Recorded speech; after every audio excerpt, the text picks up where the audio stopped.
histoire que tu te racontes sur qui tu es et qui façonne ta réalité. Nous sommes ce que nous racontons à propos de nous. En psychologie, on appelle ça l'identité narrative. C'est le récit intérieur que tu tisses et qui explique qui tu es, d'où tu viens et où tu vas. Mais c'est plus qu'un récit. C'est aussi le prisme à travers lequel tu vis ta vie ou tu vois la vie. Donc comprendre cette identité narrative, c'est vraiment important parce que tu vas pouvoir comprendre en profondeur comment tu te sens dans ton quotidien, comment tu réagis face aux défis, aux obstacles de la vie, comment tu interagis avec les autres et aussi comment tu vis ta vie par anticipation. Alors, cette identité, elle n'est pas complètement stable.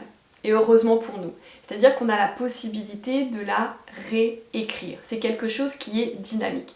D'ailleurs, on le fait naturellement lorsqu'on est en soirée, qu'on rencontre de nouvelles personnes et qu'on est amené à se présenter.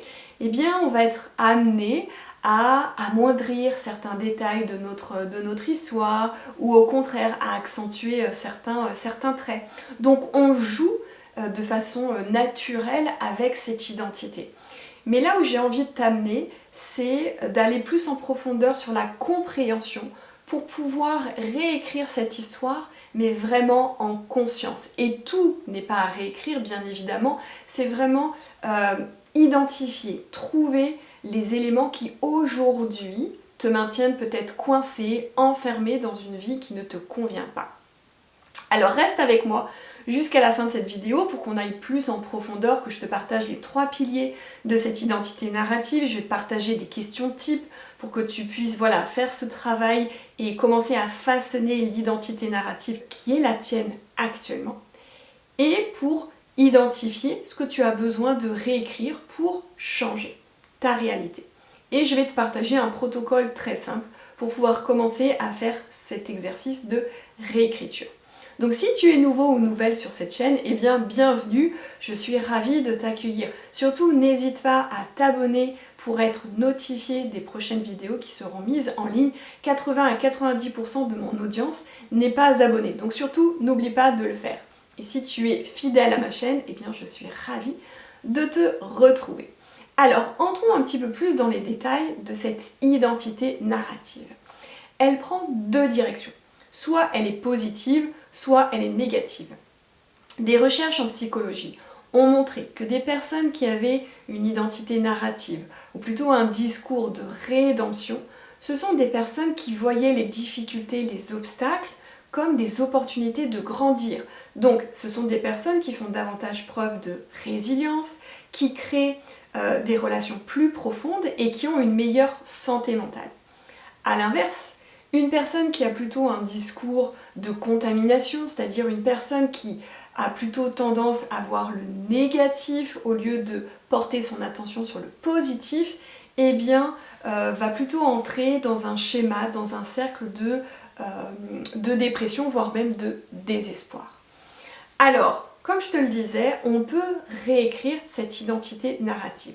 Celle-ci repose sur 3 piliers. Le premier pilier, c'est la fondation.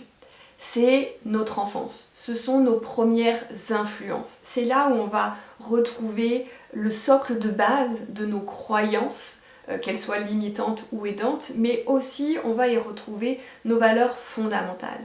Donc quand on commence à travailler sur les fondations, qu'est-ce qu'on va regarder?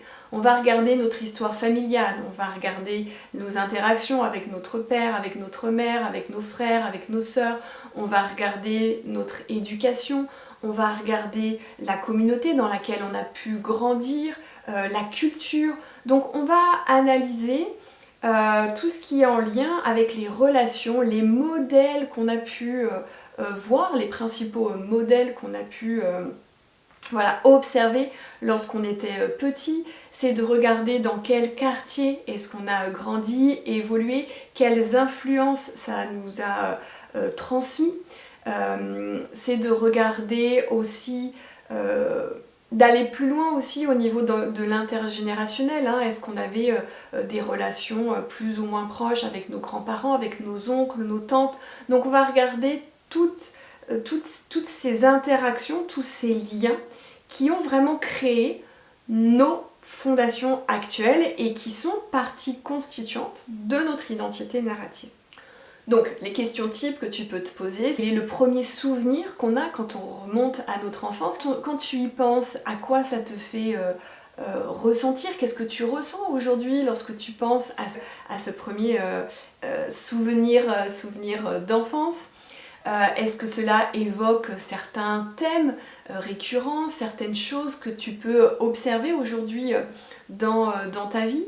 Quelles sont les personnes qui t'ont peut-être encouragé? Est-ce qu'il y a eu des personnes qui ont vu tout de suite ton potentiel et qui t'ont encouragé, ou au contraire, est-ce qu'il y a eu des personnes qui ont peut-être dénigré ton potentiel, qui t'ont peut-être jugé, critiqué? On va regarder aussi dans nos amitiés comment c'était, comment est-ce que on a pu tisser des liens avec les amis de notre enfance. Est-ce que ce sont des personnes qui nous ont portés, ou au contraire, est-ce que ce sont des personnes qui ont pris l'ascendant sur nous? Est-ce qu'on avait des fans? Est-ce qu'on était plutôt leader ou au contraire suiveur? Donc tout ça, ça nous donne une certaine cartographie de nos fondations. Le deuxième pilier représente tous les événements importants qui ont marqué ton histoire et qui par voie de conséquence influencent aujourd'hui ton identité narrative. Donc ça peut être des événements marquants dans ta préadolescence, dans ton adolescence, lorsque tu étais jeune adulte, en tant qu'adulte. Donc ça peut concerner la sphère extrascolaire, ça peut concerner la sphère scolaire, familiale, ton début de carrière. C'est vraiment de regarder des événements où il y a eu vraiment un avant et un après. Ça peut être par exemple un déménagement, ça peut être l'absence d'un parent, ça peut être un divorce, ça peut être une naissance, ça peut être un décès, ça peut être une maladie, ça peut être des réussites scolaires, extrascolaires ou dans ta carrière, ou au contraire des échecs.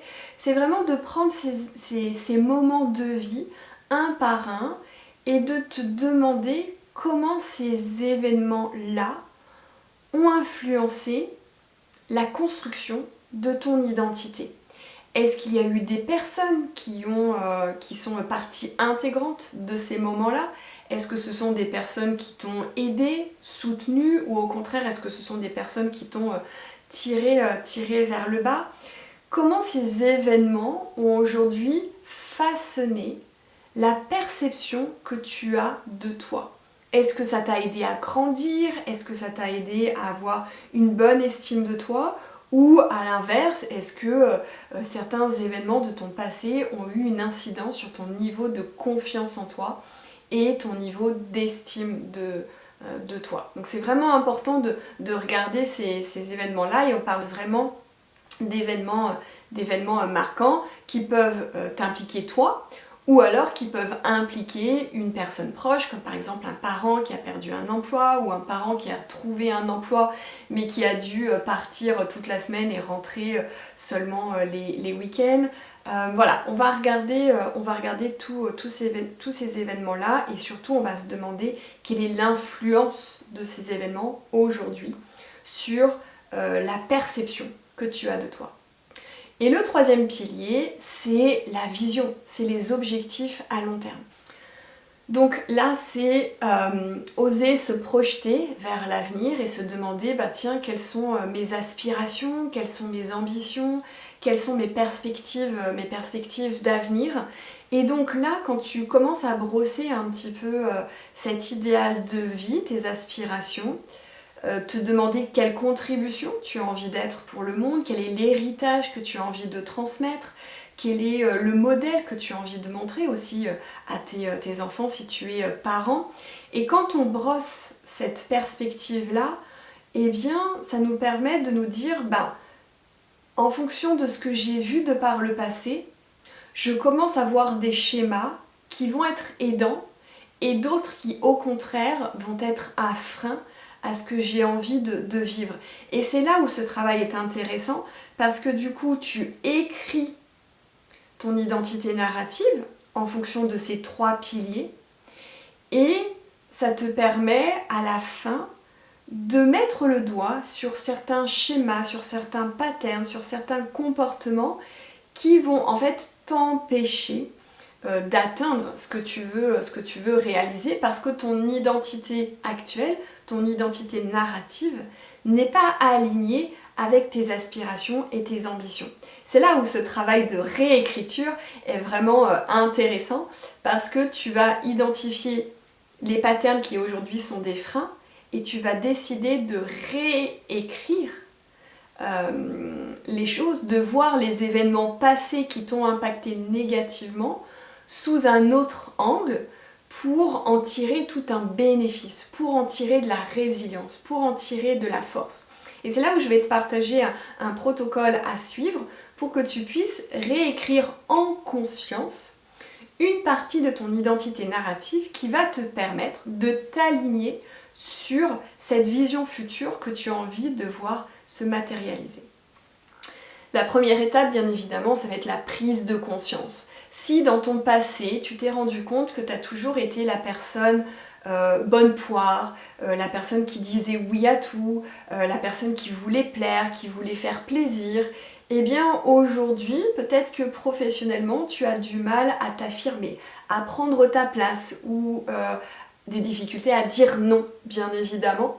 Et donc tu te retrouves dans des schémas, dans des patterns qui t'enferment dans quelque chose qui très certainement aujourd'hui t'épuise ou ne répondent pas à tes aspirations. Donc la première chose, c'est de prendre conscience, et dès que on identifie un comportement, une réaction ou une pensée qui nous ramène à cette identité de je suis la bonne poire de service par exemple, eh bien hop, on l'attrape. Et la deuxième chose, ça va être de se demander, ok, quelle est l'histoire que je me raconte à propos de ça? Qu'est-ce que je me raconte et qui fait qu'aujourd'hui, je suis encore la bonne poire, comme lorsque j'étais la gamine de 8 ou 10 ans. Aujourd'hui, quelle est l'histoire que je me raconte à propos de ça? Et peut-être que tu vas te dire, c'est vrai que j'ai toujours voulu faire plaisir parce que j'ai toujours eu peur d'être rejetée, ou j'ai toujours eu peur qu'on ne m'aime pas, qu'on ne m'apprécie pas pour qui je suis. Donc j'ai du mal à m'affirmer, j'ai du mal à dire non parce que j'ai cette crainte-là, j'ai peur. Donc on peut regarder, on peut aller à la racine aussi de cet événement. Quel est le premier événement à partir du moment où j'ai décidé de raconter cette histoire de je dois être la bonne poire, sinon les gens vont me rejeter ou ne vont pas m'accepter telle que je suis. Donc on fait en sorte de revenir à la racine. Et le troisième pilier, ça va être de changer de perspective. C'est-à-dire comment tu peux voir le positif, la force, la résilience dans l'histoire que tu te racontes aujourd'hui par rapport à notre exemple qui est de je suis une bonne poire. Ça va être de te demander comment je peux passer d'un discours de contamination où je vois le négatif à un discours de rédemption où je fais preuve de résilience.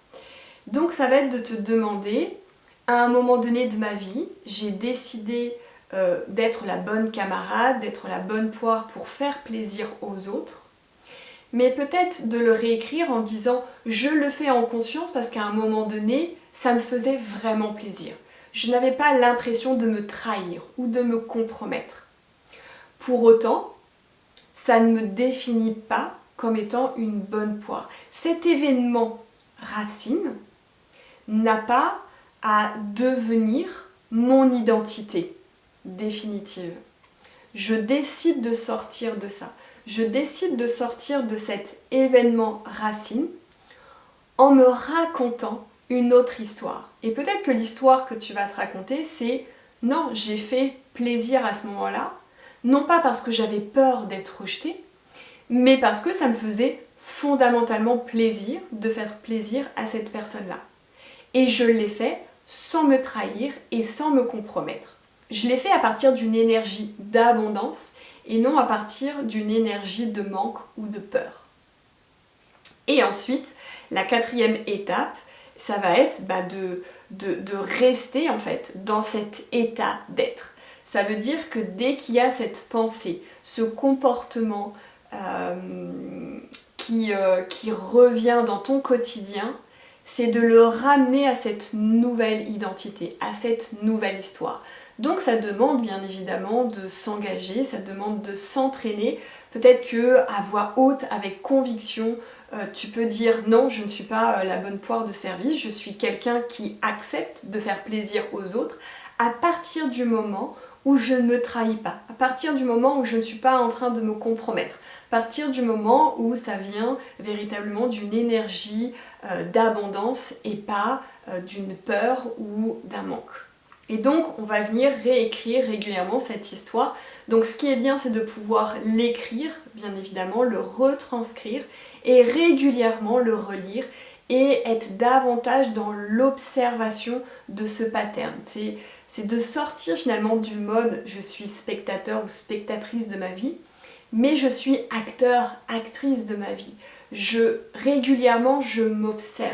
Et dès que je vois qu'un certain pattern, un certain schéma de pensée ou de comportement refait surface, eh bien je le ramène à la réalité que j'ai envie de vivre. Donc je réécris mon identité narrative, je réécris une partie de mon histoire à partir de ce premier comportement. Bien évidemment, tu ne peux pas faire ce travail en identifiant tous tes schémas de comportement qui aujourd'hui te freinent. Mais c'est vraiment de commencer par un schéma, un pattern, et de travailler dessus jusqu'à ce que tu te rendes compte que naturellement, ton comportement, ta façon de penser change, évolue. Et plus tu feras ça en conscience, plus tu verras que ta réalité change. Parce qu'encore une fois, ton identité narrative, c'est le récit intérieur que tu te racontes sur qui tu es et qui façonne ta réalité. À partir du moment où tu fais ce travail, et je t'invite vivement à le faire, lorsque tu réécris ton histoire narrative, ton identité narrative, eh bien tu changes ta réalité.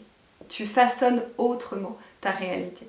Si tu penses que cette vidéo peut aider d'autres personnes, surtout n'hésite pas à la partager, surtout n'hésite pas à la liker. Si tu as envie de poser tes questions, de faire tes commentaires, surtout n'hésite pas, je serai ravie de te lire. Et on se retrouve bien évidemment pour un prochain épisode.